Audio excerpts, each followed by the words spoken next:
After all these years of waiting, we finally have an opening date for Super Nintendo World at Universal Studios Hollywood and more details about the land. So with that being said, let's jump right into it. What's going on, everybody, and welcome back to Exploring Attractions. My name is Scott and you're watching your stop for all things theme park and attraction related. If you guys are new here, consider subscribing down below with those bell notifications on and leave this video a like at the end if you enjoyed it. You guys heard me right. Today at 6 in the morning, in fact, which is kind of a weird announcement time frame considering on the West Coast, we got an announcement as far as the opening date for Super Nintendo World at Universal Studios Hollywood, and that opening date is Friday, February 17th of 2023.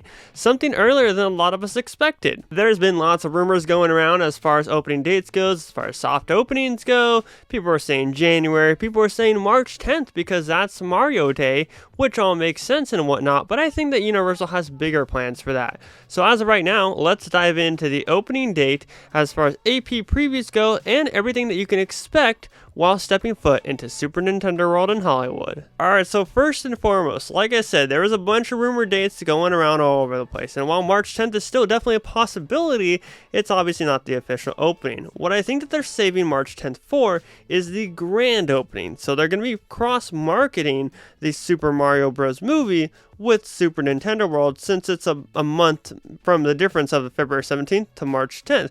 Now, this isn't something that Universal has just done out of the blue. Like we've seen this with Jurassic World the ride. It was quote unquote soft open for 3 months before their actual grand opening, so that's why I think that they're saving March 10th for that very reason. They kind of do the same thing where they have all the press there and they have all the big stars and everything. Maybe Chris Pratt will show up again. That's exactly what I think that they're saving that date for, but considering the fact that the land is nearly complete, and keep in mind they still have lots of work to do to get ready for literally, I don't know, like a little over 2 months away for this land to be open, I think that they're pretty much ready to open the land up. And it has been confirmed that there will be AP previews, which I think will start probably the first couple weeks of February. So I think that first week and a half will be AP previews. They'll probably be like 5 or 6, and they'll go quick because you'll want to make your reservations quick. They did AP previews with Secret Life of Pets Off the Leash. That is before the park shut down.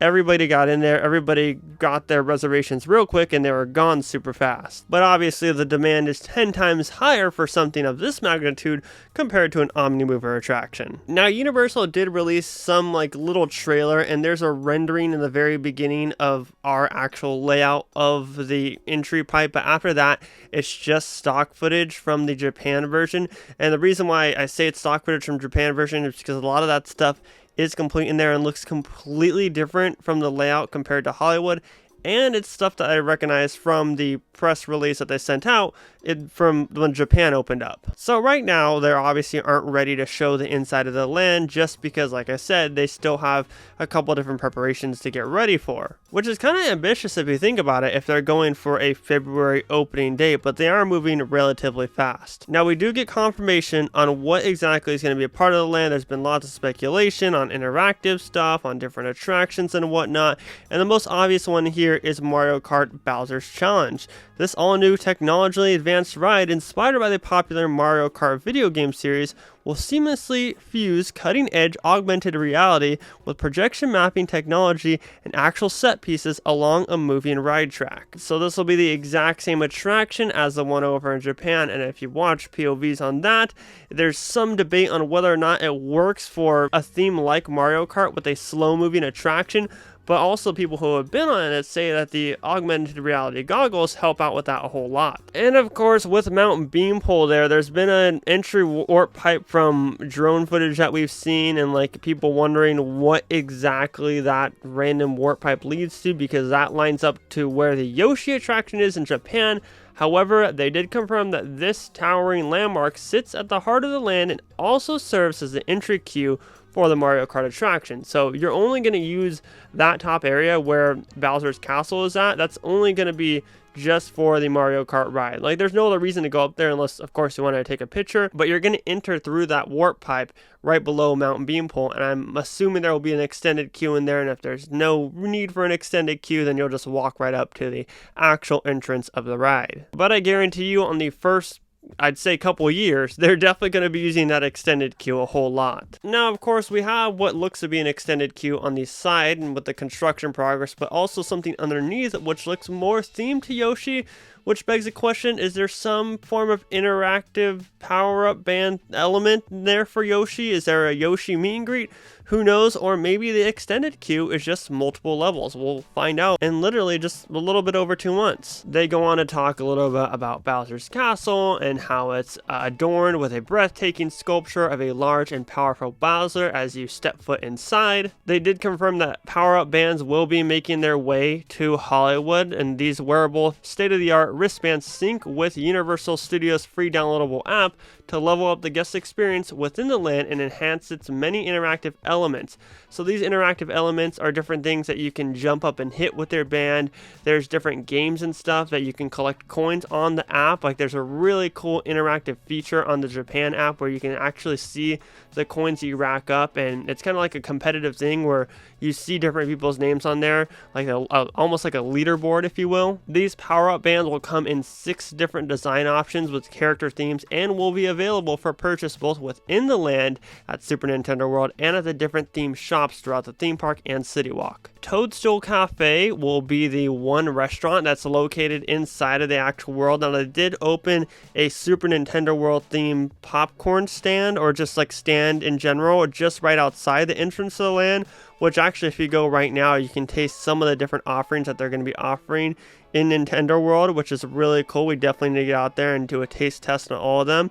The Mario cream soda looks really good, and it just caters to my sweet tooth a whole lot. But Toadstool Cafe will be the main restaurant inside of the actual world. The land's signature restaurant, Toadstool Cafe, will serve a gourmet menu perfected by Chef Toad, where he will greet guests upon entry. Menu items prepared fresh daily include Toadstool cheesy garlic knots, super mushroom soup, piranha plant caprese, Mario bacon cheeseburger, Luigi pesto chicken burger, and block tiramisu, and a Princess Peach cupcake. I'm really excited for that pesto chicken burger. I think that's going to be really good. And then on top of all the different theme retail shops that they already have themed to Mario, they'll also have one inside called the 1-Up Factory, which is what better way to commemorate a visit to Super Nintendo World than to visit the 1-Up Factory retail shop to purchase collectible memorabilia. The 1-Up Factory will offer an extensive selection of merchandise from Mario and Luigi themed apparel to iconic character hats and an array of plush characters including Mario, Luigi, and Bowser. So I definitely think that we'll see the majority of the merch that we already have at the different retail stores throughout the park right now, but also some exclusive stuff just exclusive to Hollywood. And on top of all that, this isn't something that they included, but I wanted to mention it for those who have not seen anything in regards to the Japan version.